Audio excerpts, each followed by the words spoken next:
All right, hello everybody out there in YouTube world. Hopefully I will not ramble much, but we're going to go over some oldies, some goodies, and some updates. So let's see if I can get this right without going on too much. I said I'd come do an ATV video. I have not done any in a while. I apologize. I haven't showed me even out riding any. But let's just do some updates and some basically some good review on some products that you just can't find no more. But anyway, or how to purchase, what to purchase. Let's call it that. The first video I did on this is the 2022 420 Rancher FA6 model, the automatic or manual shift unit with independent rear suspension and electronic power steering. The loaded 420 is the one you can get with everything. Remember my first video issue, smelling gas. It was all the time while you was riding it, smelling the gas. And the pressure kept building up so much in the tank that the sensor on the fuel pump, which is internal, it goes into the tank, top of the tank here, right here. Tank's under this, right in here. And it was pressure just constantly pushing the gas out the overflow that I had. I took it back within the first 6 weeks. It was at Honda 3 times. It stayed in the Honda shop more than I had it the first 6 to 8 weeks. And they still said they couldn't get it to produce a problem. But we're building a paper trail. So that was the last thing the guy said. I said, okay. I got tired of fooling with them. You know, these are fuel injected. They're not carbureted no more. They're fuel injected. And they're average. Even the book. Let's just show you what the book says. Here it is, 420 Rancher. There's one right in the middle. The FA6, independent rear suspension, electronic power steering. And 3.88 gallons full. And when they get down to 1.82, which is about half tank, you're down to 1 bar on the fuel tank. 1, maybe 2. Because when it gets to that one, it says, hey, let's get fuel. You know, and it's telling you in the book to get it kind of ASAP. Soon. Say you should refuel. Soon as possible. Okay. Now, if this unit was working properly, we wouldn't be having that problem. The problem I had, it was pressure building up in the tank was forcing the fuel out. It didn't matter if this thing had a quarter tank in it. Down to 1 gallon, it was pushing the fuel out, the overflow. And I kept telling Honda, man, I'm no fool to this. I've been around a long time. I've been riding 4-wheelers, motorcycles, dirt bikes a long time. And some of these guys even know me from the Honda shop to Polaris and all them around here. But they know this. And they didn't believe me. I mean, when you're only getting barely 30, I think I got 33.2 miles before it started dying on me out of a tank of gas. It's what I was getting. And that's just riding around here on the property, doing a little light work, maybe hooking up a little lawnmower trailer behind it, pull it up the woods. I'd hook up maybe my little 4x6 every now and then, throw a few more bigger limbs or something on it. That's it. We're not killing the 4-wheeler. And let me tell you, it would consume gas. So I said, you know what? I'm going to Houston Valley. I took it to Houston Valley. I rode 17 and a half miles in 2-wheel drive. And I was moving through them trails. And that's when I found out these are better rode like that. Rode like a sport quad. These love to be rode like a sport quad.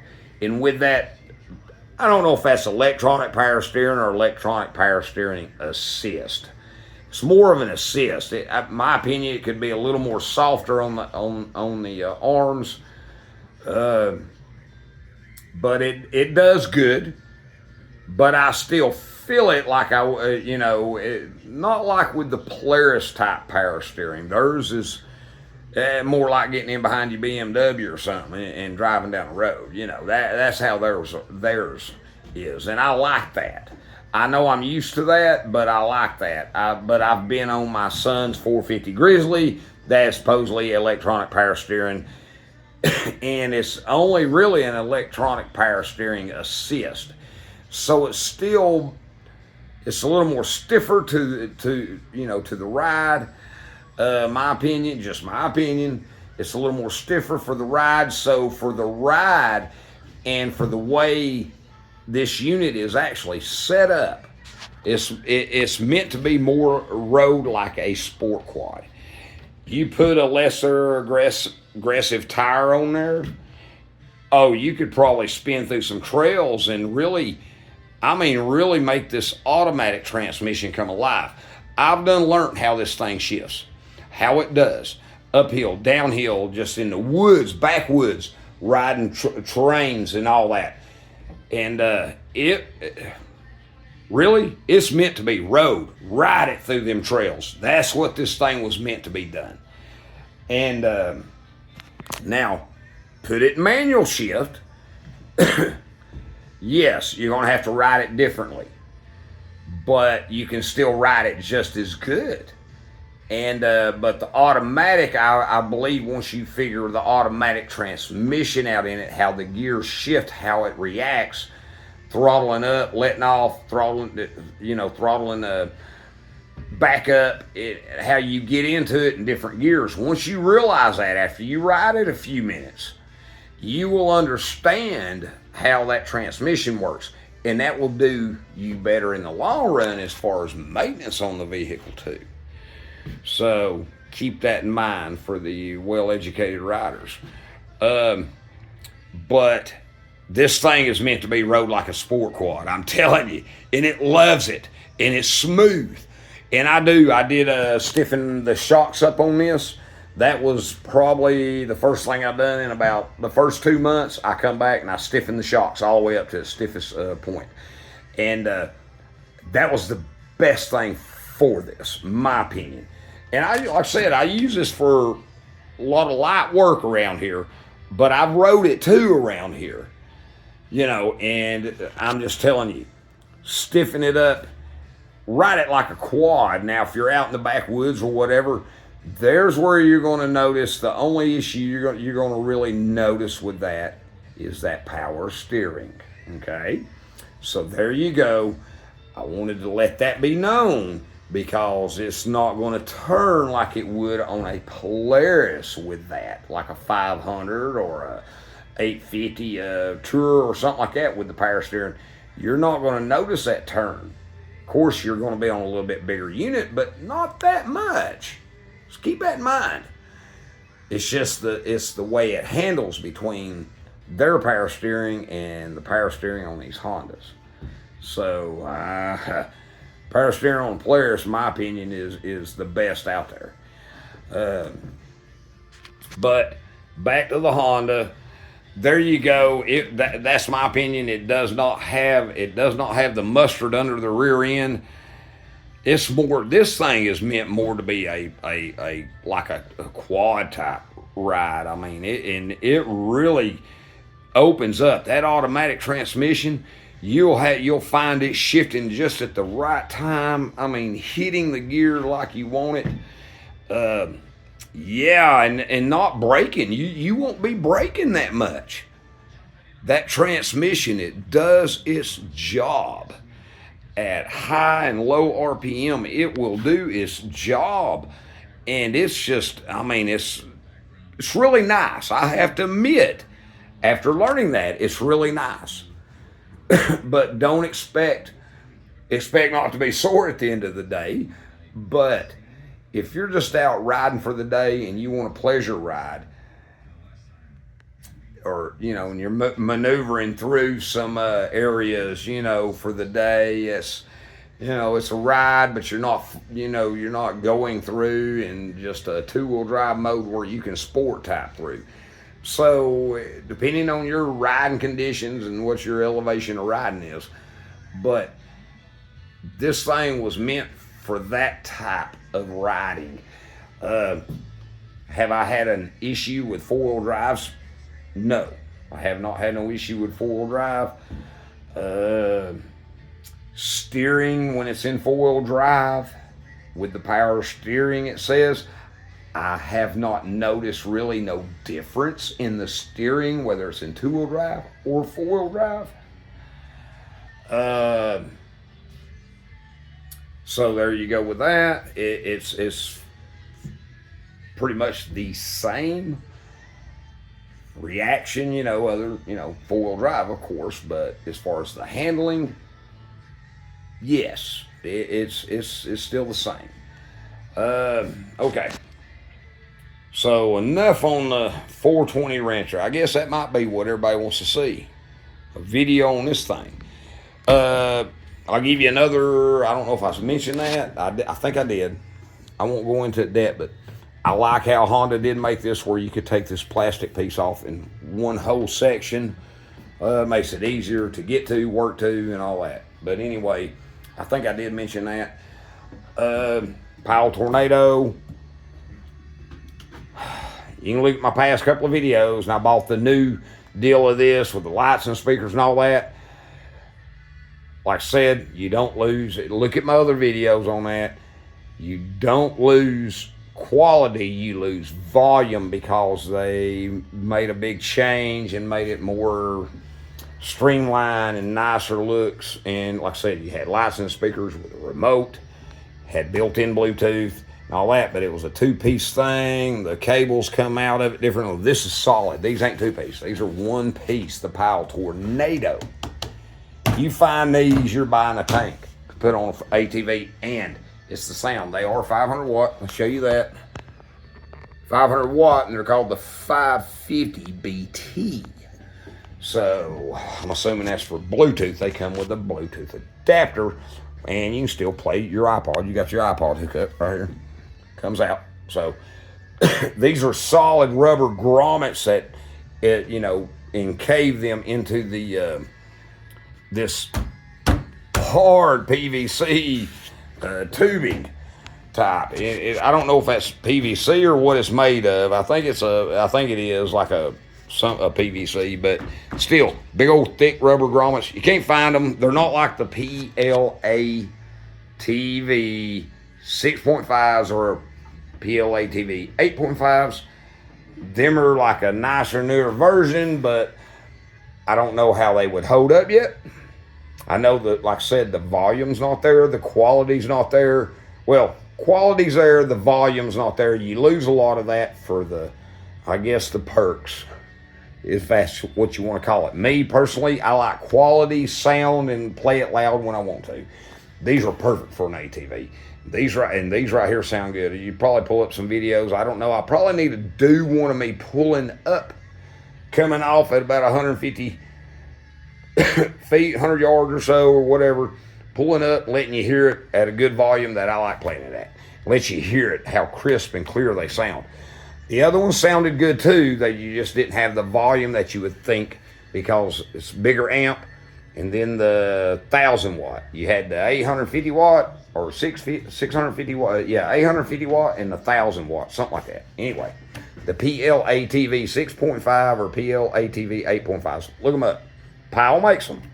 So, but they're not built with the quality and sturdy of these. These are made to be on an ATV. You put them on, you never worry about them. They're waterproof for everything. I've never had one issue. I got my old one still over there, and it works just perfect. I got this because I got the one with the Bluetooth, and I'm going to put that in back on maybe another four-wheeler. So there you go. That with the Powell Tornado. Them are grand. The other one I've had for years till I got this one. So I've had that one since 2008, somewhere in there. So when I bought this one, and that one works just fine. Ain't nothing wrong with that one. It works just fine. But I got this one because I got the Bluetooth adapter with it. You can't find them. They're getting, look them up. Go ahead, look them up. If you find them, let me know where you find them at and make sure they got them in stock. So, but then the pod, Rigid Industry Lights. I think I went over that in video I did on these, an update. My buddies were buying a Crees and another brand that was at that time. It was around 2014, 13, 14, yeah. And I think, yes, it was 13. Yeah, it was 2014. And I did my homework. I seen a lot of them out here. I started to actually buy the ones they call Blue Fire, but I bought the Rigid Industries. And them little pod lights don't take up much space and throw off some hell of a light. I went with the, I could have bought a 6 type version. I think you get like 2 floods and 4 spot or 2 spot and 4 floods. There's a different setup. There was another one with 6 pods in here, and at the time, and I went with these. And hey, no yellowing, no nothing inside the lenses. The coating is held up great. They hold good. The whole second units they ever been on never had a problem. Switch is still up here on the handlebars, just like I had it mounted on the Grizzly. Yeah. So there you go with that. Hand warmers. These were wool. These were made in the USA, and I forget who made these. These might have been, I don't know if these were an old Copeland product or something, but they was made here in the USA. I do know that. The name is like in a little small writing like this, but I think it's on one of them. They came in a pair, and you can wash these. They recommend you spray them once a year or twice, depending on how much, if you wash them and if you're really out a lot. They don't make these no more. The only place I can find that makes anything is Bass Pro Shop that actually makes one by Copeland. And I don't know. I can't say nothing about them. I don't know nothing about them. So I've never used them. I didn't know they made, because at the time I had a buddy a year or so after I purchased these asked me if I could get him a set of these. I said, well, let me look back where I got them, because he's never seen them. And when I went back into it, and they said, no, they don't make them no more. They didn't have them. These are wool, and they're thick. I mean, they looks are deceiving here. They're thick. And I've had these on every 4-wheeler I've owned. And you can put your hands in here and go. I'd recommend just putting a pair of either light work gloves or leather gloves or something. If you're out in cold weather, yeah, excellent. There you go. The box. This box has been on 4 4-wheelers now. That seat, and it's contoured. You sit in it, and it comes up real high here in the front, as you can see. Keeps you sitting in it comfortable. You don't feel like you're sliding forward for your passenger. I've sat in this seat all day long, 2 or 3 times as the passenger. I can sit back here with a beer in my hand and ride. That's not just riding down level road. I'm working about up and down, the hills, mountains, around everywhere. That lets you sit comfortably. You don't feel like you're sliding out of trying to hold on all the time. Yeah. It's got the strap and a lock that holds it. I really hardly ever use that lock. I always use this. Never had a problem. You can hold on here, and you got a rope to hold on. So the back seat had a piece of like a pegboard. It got, after years riding, this thing's been on. I bought this in 07. So it first on a Quadmaster, then a King Quad, then a Grizzly, then a Polaris. This makes number 5. On a Honda now. But anyway, that rod, I just took the bolts. All this is still good. And I put a steel panel back there now and put new wing nuts and bolts back on it. Just fine. You can see that it's held up good. The vinyl's held up good. All the stitching is held up really well. It zips. You can take it off, take the cushion out if you had to. So I've never undone that. So, but it's on a little spot in it. And I think, right here, I did that. That was my mistake, and I did that about a year ago. So But there you go. I mean, it's I can't say nothing else. It's held up. The lights, these pile tornadoes. There's really nothing you can say about them. They're tough.